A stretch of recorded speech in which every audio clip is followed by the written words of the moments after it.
வணக்கம். ஏப்ரல் 23ஆம் தேதி இன்னைக்கான 2வது பதிவு. பங்குச்சந்தையில் நடந்த சில விஷயங்களை விரைவாக பார்க்கலாம். முக்கியமான தகவல், நான் செபி ரெஜிஸ்டர்ட் அட்வைசர் கிடையாது. நம்ம சேனல்ல இருந்து எப்போதுமே ஸ்டாக் ரெக்கமெண்டேஷன்ஸ் கிடையாது. யூடியூப் சேனல் மட்டும் இல்லைங்க, மற்ற சோஷியல் மீடியா பிளாட்ஃபார்மான இன்ஸ்டாகிராம், வாட்ஸ்அப், டெலிகிராம்ல இருந்து கூட நாம ஸ்டாக் ரெக்கமெண்டேஷன்ஸ் வழங்குவதில்லை. மேலும் பணத்தை வாங்கிட்டு எந்த சேவையும் வழங்குவது இல்லை. பல போலியான குரூப் இயங்கிட்டு இருக்கு. தயவு செய்து ஜாகிரதையாக இருங்க. இந்த வீடியோவில் காட்டக்கூடிய அனைத்து கம்பெனிகளும் வெறும் இன்ஃபர்மேஷனல் பர்பஸ்க்காக மட்டுமே முதலீடு செய்யுங்கன்னு சொல்கிற வீடியோ கிடையாது. எந்த ஒரு முதலீட்லையும் ரிஸ்க் இருக்கும். ரிஸ்க் புரியாமல் இன்வெஸ்ட் செய்யாதீங்க. ரிஸ்க் புரியலன்னா தயவு செய்து இன்வெஸ்ட்மெண்ட்டை தவிர்த்துருங்க. நம்ம ருபி டிரைவர் சேனலை ஆதரிக்கிற அனைத்து நல்ல உள்ளங்களுக்கும் நன்றி. நம்ம மார்க்கெட் ஓப்பன் ஆகிறதுக்கு முன்னாடி உலக மார்க்கெட்ஸ் எப்படி இருந்ததுன்னு பார்க்கும்போது யூஎஸ் மார்க்கெட்ஸ் நேற்று நல்லா பர்ஃபார்ம் பண்ணியிருக்கிறாங்க. S&P 500 மற்றும் நாஸ்டாக் 2% மேலே அதிகமாக இருந்தது. பெரும்பாலான யூரோப்பியன் மார்க்கெட்ஸும் நேற்று க்ரீனில் தான் க்ளோஸ் ஆகி இருந்தது. இன்றைக்கி நம்ம மார்க்கெட் ஓப்பன் ஆகிறதுக்கு முன்னாடி ஏஷியன் மார்க்கெட்ஸ் எப்படி இருக்குன்னு பார்க்கும்போது பெரும்பாலும் க்ரீனில் தான் ட்ரேட் ஆகிட்டு இருக்கு. நம்ம மார்க்கெட் ஓப்பன் ஆகிறதுக்கு முன்னாடி எடுத்த ஸ்க்ரீன்ஷாட் இது.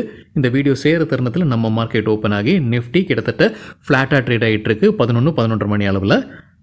சில இண்டிவிஜுவல் ஸ்டாக்ஸ் மற்றும் செய்திகள் விரைவாக பார்க்கலாம். நேற்று யூஎஸ் மார்க்கெட்ஸ் நல்லா பர்ஃபார்ம் பண்ணதற்கு வல்லுநர்கள் 2 முக்கிய காரணங்கள் சொல்லியிருக்கிறாங்க. ஒரு காரணம், யூஎஸ் ஃபெடரல் ரிசர்வுடைய தலைவர் பவலை வேலை நீக்கம் செய்வார் டொனால்ட் ட்ரம்ப் அப்படின்ற ஒரு எதிர்பார்ப்பு செய்தி இருந்துகிட்டு இருந்தது. அந்த செய்தி வந்ததற்கு பிறகு ஷேர் மார்க்கெட் விழுந்தது யூஎஸில். இப்போ ட்ரம்ப் தரப்பு விளக்கம் வழங்கப்பட்டிருக்கு. அந்த மாதிரி எந்த எண்ணமும் திட்டமும் கிடையாது. ட்ரம்ப் அதிருப்தியில் இருந்தார். ஏன்னா யூஎஸ் ஃபெடரல் ரிசர்வ் இன்ட்ரெஸ்ட் ரேட்டை உடனடியாக குறைக்கல. இருந்தாலும் பவலை இப்போதைக்கு வேலை நீக்கம் செய்ய மாட்டார், அந்த மாதிரியான திட்டம் கிடையாதுன்னு அவங்க விளக்கம் கொடுத்தது. நேற்று மார்க்கெட் நல்லா பர்ஃபார்ம் பண்ணியிருக்குன்னு சொல்லியிருக்கிறாங்க. மற்றொரு காரணம் என்ன சொல்லியிருக்கிறாங்கன்னா, சைனா மற்றும் USA இடையே இருக்கக்கூடிய வர்த்தக போர் குறித்தான ஒரு அப்டேட் மணி கண்ட்ரோல்லேருந்து கிடைத்தது. 2 நாடுகளும் பேச்சுவார்த்தையில் இறங்குவாங்கன்ற எதிர்பார்ப்பு. ட்ரம்ப் இப்போ 145% வரி விதிச்சிருக்கிறாரு சைனா மீது. அது குறையும்ன்ற எதிர்பார்ப்பு இப்போ வந்திருக்கு. இந்த 2 காரணங்களால் தான் நேற்று நல்லா மார்க்கெட் பர்ஃபார்ம் பண்ணியிருக்குன்னு வல்லுநர்கள் கருதுறாங்க. ஃப்ளிப்கார்ட் IPO குறித்தான அப்டேட். இந்தியாவில் அவங்களுடைய IPO அடுத்த ஆண்டு வருவதற்கான வாய்ப்பு இருக்குன்னு NDTV ப்ராஃபிட்டில் சொல்லியிருக்கிறாங்க. கம்பெனியுடைய வேல்யூவேஷன் $70 பில்லியன் வரைக்கும் இருப்பதற்கான வாய்ப்புகள் இருக்குன்னு அந்த செய்தியில் சொல்லியிருக்கிறாங்க. ஏத்தர் எனர்ஜி IPO குறித்தான செய்தி காலையில் வீடியோவில் நம்ம பார்த்துருந்தோங்க. அப்போ அந்த விலை நிர்ணயிக்கல அப்படின்ற மாதிரி ஒரு தகவல் பார்த்துருந்தோம். இப்போ NDTV ப்ராஃபிட்டில் அதோடைய விலை நிர்ணயிக்கப்பட்டது தகவல் கிடச்சிருக்கு. லோவர் பேண்ட் $304, அப்பர் பேண்ட் $321 அவங்க விலை நிர்ணயித்திருக்கிறாங்க. IPO வழியாக 3000 கோடி ரூபாய் ஃபண்ட் ரைசிங் பண்ணுறதுக்கான முயற்சி ஏத்தர் எனர்ஜி. எப்போ IPO ஓப்பன் ஆகுது? ஏப்ரல் 28ஆம் தேதி. எப்போ முடிவுக்கு வருது? ஏப்ரல் 30ஆம் தேதி. வாரி எனர்ஜிஸ் குவார்ட்டர்லி ரிசல்ட் சிலர் கேட்டிருந்தீங்க. நேற்றே அறிவிச்சிருந்தாங்க ரிசல்ட்டை. NDTV ப்ராஃபிட்லேருந்து கிடைத்த டேட்டா. கன்சாலிடேட்டட் ரெவென்யூ 4004 கோடி ரூபாய், இயர் ஆன் இயர் 36% அதிகரிச்சிருக்கு. நெட் ப்ராஃபிட் 619 கோடி ரூபாய், இயர் ஆன் இயர் 34% அதிகரிச்சிருக்கு. HCL டெக்னாலஜிஸ்க்கு புரோக்கிங் கம்பெனிஸ் என்ன ரேட்டிங் டார்கெட் கொடுத்துருக்காங்க ரிசல்ட்டுக்கு பிறகு? சிட்டி தொடர்ந்து நியூட்ரல் ரேட்டிங் கொடுத்துருக்காங்க. எதிர்பார்க்குற டார்கெட் 1510. நுவாமா தொடர்ந்து பை ரேட்டிங் கொடுத்துருக்காங்க. NDTV ப்ராஃபிட்டில் சொல்லியிருக்காங்க. நான் எக்கனாமிக் டைம்ஸில் நுவாமா அப்கிரேட் பண்ணி பை ரேட்டிங் கொடுத்துருப்பதாக சொல்லியிருக்காங்க. எது சரியானது அப்படின்றது சரி பார்க்க முடியலைங்க. அவங்க கொடுத்துருக்கிற டார்கெட், நுவாமா கொடுத்துருக்கிற டார்கெட் HCL டெக்னாலஜிஸ்க்கு 1700. நேற்று க்ளோசிங்கிலிருந்து ஒப்பிடும்போது 15% அதிகரிப்பதற்கான வாய்ப்பு இருக்குது. நுவாமா என்ன முக்கியமான ஒரு பாசிட்டிவாக சொல்லியிருக்காங்க HCL டெக்னாலஜிஸில் ரிசல்ட்னா, அவங்க நிதியாண்டு 2026 கொடுத்துருக்கக்கூடிய ரெவென்யூ க்ரோத் கைடன்ஸ் நுவாமா எதிர்பார்த்ததை காட்டிலும் அதிகமாக வழங்கியிருக்கிறாங்க HCL டெக்னாலஜிஸ்னு சொல்லியிருக்கிறாங்க. மார்கன் ஸ்டான்லி கொடுத்துருப்பது ஈக்குவல் வெயிட் ரேட்டிங் HCL டெக்னாலஜிஸ்க்கு. எதிர்பார்க்குற டார்கெட் 1600. 46 அனலிஸ்ட் கவரேஜ் கொடுத்துருக்காங்க HCL டெக்னாலஜிஸ்க்கு. அதில் 22 பேர் பை ரெக்கமெண்டேஷன், 16 பேர் ஹோல்டு ரெக்கமெண்டேஷன், 8 பேர் செல் ரெக்கமெண்டேஷன் வழங்கியிருக்கிறாங்க. சயன் DLM குவார்ட்டர்லி ரிசல்ட் அறிவிச்சிருக்கிறாங்க. நேற்று NDTV ப்ராஃபிட்லேருந்து கிடைத்த தகவல். கன்சாலிடேட்டட் ரெவென்யூ 428 கோடி ரூபாய், இயர் ஆன் இயர் 18% அதிகரிச்சிருக்கு. நெட் ப்ராஃபிட் 31 கோடி ரூபாய், இயர் ஆன் இயர் 37% அதிகரிச்சிருக்கு. NTPC குறித்து எக்கனாமிக் டைம்ஸ்லேருந்து கிடைத்த ஒரு தகவல். அவங்க பீகார் அரசுடன் ஒரு பேச்சுவார்த்தையில் இருக்கிறாங்க. பீகாரில் நியூக்ளியர் பவர் பிளான்ட் அமைப்பதற்காகத்தான் இந்த பேச்சுவார்த்தைன்னு சொல்லியிருக்கிறாங்க எக்கனாமிக் டைம்ஸில். ஹேத்வே கேபிள் குவார்ட்டர்லி ரிசல்ட் அறிவிச்சிருக்கிறாங்க. நெட் ப்ராஃபிட் 35 கோடி ரூபாய், இயர் ஆன் இயர் கொஞ்சம் அதிகரிச்சிருக்குன்னு சொல்லியிருக்கிறாங்க. ரெவென்யூ ஃப்ரம் ஆப்ரேஷன்ஸ் 513 கோடி ரூபாய். போன வருடம் இதே குவார்ட்டரில் 494 கோடி ரூபாயாக இருந்தது. டேட்டா நமக்கு கிடைத்தது பிஸ்னஸ் ஸ்டாண்டர்ட்லேருந்து. ஃபெடரல் பேங்க்குக்கு ரெலிகார் புரோக்கிங் பை ரெக்கமெண்டேஷன் கொடுத்துருக்காங்க. எதிர்பார்க்குற டார்கெட் 220. நேற்று க்ளோசிங்கிலிருந்து ஒப்பிடும்போது 9% அதிகரிப்பதற்கான வாய்ப்பு இருக்குது. அவங்க கொடுத்துருக்கிற கால அளவு 2-4 மாதங்கள். PFC பவர் ஃபினான்ஸ் கார்பரேஷன் குறித்து NDTV ப்ராஃபிட்லேருந்து கிடைத்த ஒரு தகவல். அண்மையில் செய்தியில் இருக்கக்கூடிய ஒரு நிறுவனம் தான் ஜென்சால் இன்ஜினியரிங். ஜென்சால் இன்ஜினியரிங்க்கு PFC மற்றும் IREDA நிறுவனங்கள் லோன் கொடுத்துருக்காங்கன்ற தகவல் நம்ம முன்னே பார்த்ததான். அது குறித்தான அப்டேட் தான். பிஎஃப்சி 587 கோடி ரூபாய்க்கான லோன் சாங்ஷன் பண்ணியிருக்கிறாங்க ஜென்சால் இன்ஜினியரிங்க்கு. அதில் 352 கோடி ரூபாய் வழங்கியிருக்கிறாங்க. 307 கோடி ரூபாய் கிட்டத்தட்ட ஜென்சால் இன்ஜினியரிங் திரும்ப கொடுக்க வேண்டியது இருக்குது. இப்போதைக்கு ஏப்ரல் 18ஆம் தேதி வரைக்கும் பார்க்கும்போது 307 கோடி ரூபாய் கொடுக்க வேண்டியது இருக்குது பிஎஃப்சிக்கு.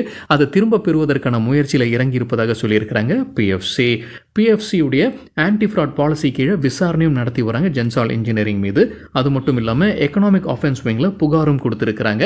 ஏன்னா அவங்க தவறான டாக்குமெண்ட்ஸை சப்மிட் பண்ணியிருக்கிறாங்கன்றது கண்டறிஞ்சிருக்கிறாங்க. இப்போ எக்கனாமிக் ஆஃபென்ஸ் விங்கில் வந்து புகார் அளித்திருப்பதாகவும் சொல்லியிருக்கிறாங்க பிஎஃப்சி. தகவல் நமக்கு கிடைத்தது என்டிடிவி ப்ராஃபிட்லேருந்து.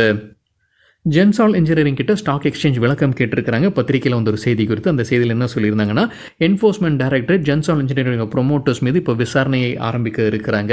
ஏன்னா அவங்க ஏற்கனவே வேறொரு லிங்கை கண்டுபிடிச்சிருக்கிறாங்கன்ற ஒரு செய்தி நம்ம முன்னே பார்த்துருந்தோம். அந்த மகாதேவ் பெட்டிங் ஆப்புடைய ஒரு குற்றவாளிக்கும் இவங்களுக்கும் சம்மந்தம் இருக்குது அப்படின்ற மாதிரி ஒரு செய்தி பார்த்துருந்தோம். அவர் கைவசம் ஜென்சால் இன்ஜினியரிங் ஷேர்ஸ் இருந்தது. அதை என்ஃபோர்ஸ்மெண்ட் டைரக்டரேட் பறிமுதல் செய்திருக்காங்கன்ற தகவல் நம்ம பார்த்துருந்தோம். இப்போ என்ஃபோர்ஸ்மெண்ட் டைரக்டரேட் வந்து ஜென்சால் இன்ஜினியரிங் ப்ரொமோட்டர்ஸை விசாரணை செய்ய இருக்கிறாங்கன்னு தகவல் வெளியானது. இது குறித்து விளக்கம் கேட்டிருக்கிறாங்க ஸ்டாக் எக்ஸ்சேஞ்ச் ஜென்சால் இன்ஜினியரிங் கிட்ட. மெக்வாரிக்கு பிடித்த ஐடி ஸ்டாக்ஸ் எவை? என்டிடிவி ப்ராஃபிட்லேருந்து கிடைத்த தகவல். உங்களுக்கு அதிகமாக பிடித்த ஸ்டாக்ஸ் வந்து டிசிஎஸ். அதுக்கப்புறம் மிட் கேப் ஸ்பேஸில் எல்என்டி டெக்னாலஜி சர்வீசஸ் பிடிச்சிருக்குன்னு சொல்லியிருக்காங்க. டபுள் அப்கிரேட் நடந்திருக்கு இந்த ஸ்டாக்குக்கு. எல்என்டி டெக்னாலஜி சர்வீஸை தவிர்த்து எல்டிஐ மைண்ட்ரி, பர்சிஸ்டன்ட் சிஸ்டம்ஸ் மற்றும் கோஃபோர்ட் ஸ்டாக்ஸும் பிடித்த ஸ்டாக்ஸ் பட்டியலில் இருக்குது. எந்தெந்த ஸ்டாக்கில் வந்து காஷனாக இருக்கிறாங்க, எச்சரிக்கையோடு இருக்கிறாங்கன்னா விப்ரோ மற்றும் இன்ஃபோசிஸ். திருப்பதி டயர்ஸ் தற்போது அப்டேட் இருக்குது. ரைட்ஸ் இஷ்யூ வழியாக ஃபண்ட் ரைசிங் பண்ண இருக்கிறாங்க. ரைட்ஸ் இஷ்யூ தேதிகளை முன்னவே அறிவிச்சிருந்தாங்க. ஆனால் அதில் சில மாற்றம் பண்ணியிருக்கிறாங்க. ரைட்ஸ் இஷ்யூ எப்போ ஓப்பன் ஆகுது? ஏப்ரல் 25ஆம் தேதி. எப்போ முடிவடையுது? முன்ன அவங்க சொன்னது மே 3ஆம் தேதி. இப்போ அது மே 5ஆம் தேதியாக மாற்றியிருக்கிறாங்க திருப்பதி டயர்ஸ். காலையில் வீடியோவில் நம்ம செய்தி பார்த்துருந்தோங்க. அதானி மற்றும் ஏர்டெல் இடையே ஒரு டீல் நடக்குது. ஏர்டெல் வந்து அதானி கைவசம் இருக்கக்கூடிய 400 மெகா ஹெச் ஸ்பெக்ட்ரமாக வாங்குறாங்க. இப்போ ஹிந்து பிஸ்னஸ் லைனில் என்ன சொல்லியிருக்கிறாங்கன்னா, இந்த டிரான்சாக்ஷன் வழியாக அதானி குரூப் டெலிகாம் பிஸ்னஸ்லேருந்து வெளியேறாங்கன்றது சொல்லியிருக்கிறாங்க. அதானி 2022ஆம் ஆண்டில் இந்த ஸ்பெக்ட்ரமை வாங்கியிருக்கிறாங்க. ஆக்ஷன் வழியாக 212 கோடி ரூபாய்க்கு வாங்கியிருக்கிறாங்க. ஏர்டெல் இப்போது இதை விட குறைவாகத்தான் வாங்கியிருக்கிறாங்க. இந்த விலை கூட கொடுக்கல, இந்த விலையை காட்டிலும் குறைவாகத்தான் கொடுத்து அந்த ஸ்பெக்ட்ரமை வாங்கியிருப்பதாக அந்த ஹிந்து பிஸ்னஸ் லைன் செய்தியில் சொல்லியிருக்கிறாங்க.